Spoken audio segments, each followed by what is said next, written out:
There's a group here in Albuquerque with the sole mission of saying thanks to as many World War II veterans as possible by flying them for free to see the World War II Memorial in Washington.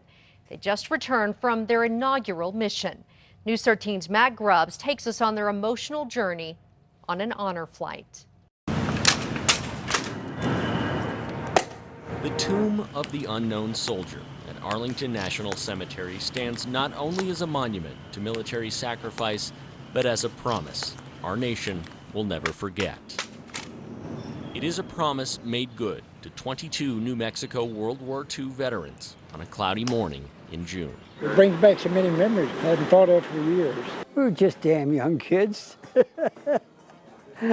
But everybody knew their job. The Second World War was the kind of all-encompassing, nationwide effort that is hard to understand unless you lived it. And then it is impossible to forget.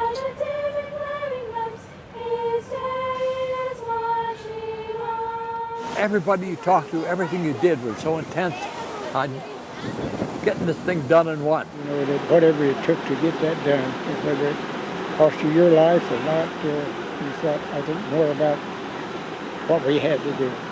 With freedom in the balance, 16 million U.S. servicemen went to war at a cost of hundreds of thousands of lives. We all had to go sometime. We did what we were told to do. Then, millions of soldiers, sailors, airmen, and Marines came home. Got on a railroad train and went back to Rochester, New York. Got married. Went to work at Kodak. That's that generation. They just put their head down and they started, working and building what we, have today. Men like Joe Ryan, Bill Lovick, David Epstein, they were so good at doing what their country asked that their country began to take them for granted. It took nearly 60 years to build a World War II memorial. With hundreds of veterans passing away each day, it is a certainty many will never see it. I don't know how else to say it. We just run out of time. And so, at dark 30, nearly 24 World War II veterans loaded onto city buses for another trip of a lifetime, honor flight, with salutes from grateful veterans and servicemen and women, escorted by APD down a freeway closed just for them. They zipped straight through security. I'm pretty excited. Onto an airplane. I appreciate all that you guys have done. Donated to Honor Flight for the trip and escorted every step of the way by guardians who paid for the privilege. A squad of 80 and 90-somethings took off for Washington, D.C., united by a bond so close, a commitment so complete. Hey, here he is, another superstar. That even passing strangers. Comes Joe.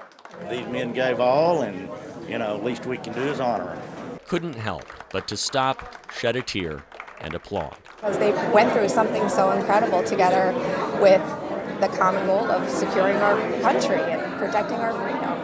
How can you not love that? How can you not, 70 years later, say thank you?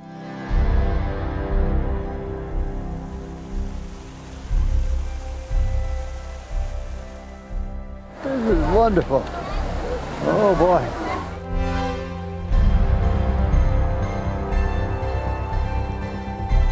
Can't thank the people enough for letting us come. It brought tears to my eyes. She said, "Sir, thank you very much for your service. Thanks for telling me this today." She said, "I'll remember you the rest of my life." But it's a great thing for a lot of us guys that never had the chance to come down here.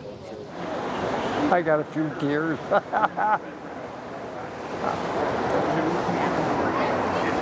There we go. For a few precious hours, veterans who came home and packed away not just a bag full of gear, but a lifetime full of feelings, had the chance to sit and remember. Oh, Bobby said it's twofold. I'm impressed with it, but also it brings the regrets of those who didn't come back. The entire day, anyone who saw them parade by said thanks. Appreciate your appreciation. School kids from all over, I guess. There were school kids like crazy, and they used to come over and shake our hand. Jose Garcia's family will tell you he's not one to tell war stories. Well, night it was a crazy night. Jose says they're not easy to tell, especially with those who weren't there. We used to cry about it and then laugh about it. Honor Flight gave them the chance to do that once again, and then it gave them a little bit more.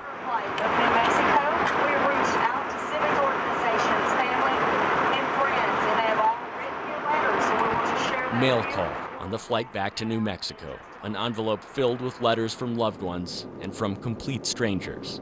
A waterfall of thanks in preparation for a homecoming, unlike anything they remotely expected.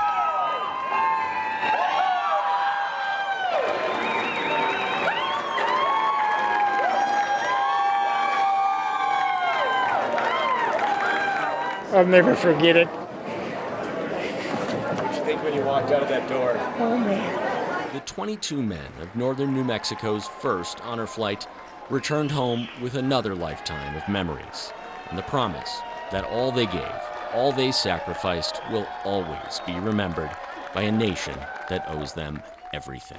Don't forget the war. Don't forget us. Matt Grubbs, KRQE News 13. The VA estimates there are about 8,000 World War II veterans in New Mexico. The group hopes to take as many as possible to see the memorial. It's the ongoing debate in our state. How do we improve education? Do we lower class sizes? Do we test more or test less?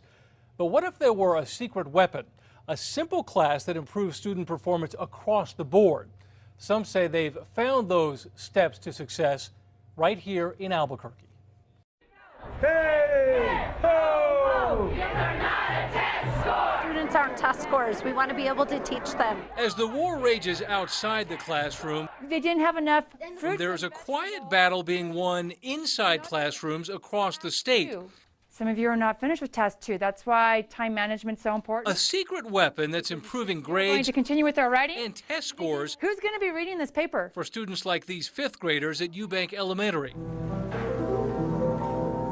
Stretch those fingers. It's a program that makes schools better places, increases student attendance, Jump. even increases teacher attendance. There are numerous studies that show that kids who are involved in the arts, including dance, are much better at math, at reading, at thinking skills, and at social skills. One of the most comprehensive studies by the National Endowment for the Arts found that kids from poor backgrounds involved in the arts scored 7 points higher on science tests than their peers, scored higher on writing tests, and had an overall grade point average half a grade higher. 5, 6, ready, go! Kids like Ashley Mancaro, who's gaining confidence. We're learning how to be positive and energetic. Or Suzette, who came to the U.S. from Cuba just 2 years ago. We do our best, and I want them to feel happy. Now it's Suzette's turn. Or Andres, he's the quiet one. I don't know. Or Gabe, dancing is the center of his world. It helps me focus on what I'm, my homework, helps me focus on it, and when I'm doing my chores, helps me stay energetic so I can do my chores. You just get excited and you just want to jump up and start screaming. But don't take their word for it. Well, first of all, it makes you feel really young. To support Christopher Columbus's voyage. Ask their fifth grade teacher, Mrs. West. What is that? When the dance class started, she was a skeptic. Yeah. A year later, she's seen the changes. When it came to the work, they looked at it as a piece of art, like they did with their dance.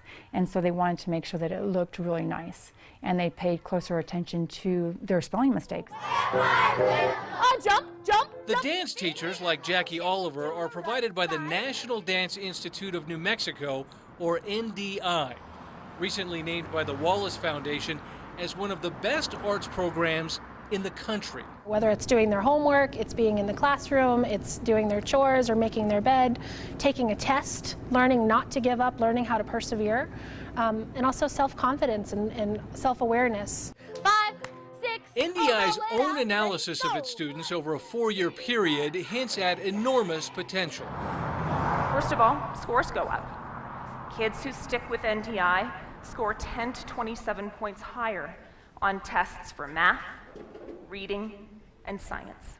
Those results were part of a recent TED Talk. The mentorship and the connection provided by our instructors really makes a difference in children's lives, and so you see graduation and retention rates changing and improving. And that message is reaching the highest levels of education. We know that when students participate in arts, they overwhelmingly do better across the board in all subjects. Mr. President, since the Arts in Elementary Act passed in 2003, the state has increased elementary arts funding from $4 million to $32 million. If they learn differently, arts gives another catalyst for learning. It provides an opportunity, an outlet for students. Ready, go. Be happy. Do your best. Never give up. Work hard. Wait. You actually do like it. And there are practical considerations too. What are you going to do when you get older and you have a wife or something and you guys go to a wedding and you don't know how to dance? Gabe's always thinking. Well, APS has its own curriculum for arts programming for its elementary school students. Those NDI classes are in addition to that. Right now, 89 school districts across the state participate in the Arts in Elementary program funded by the state.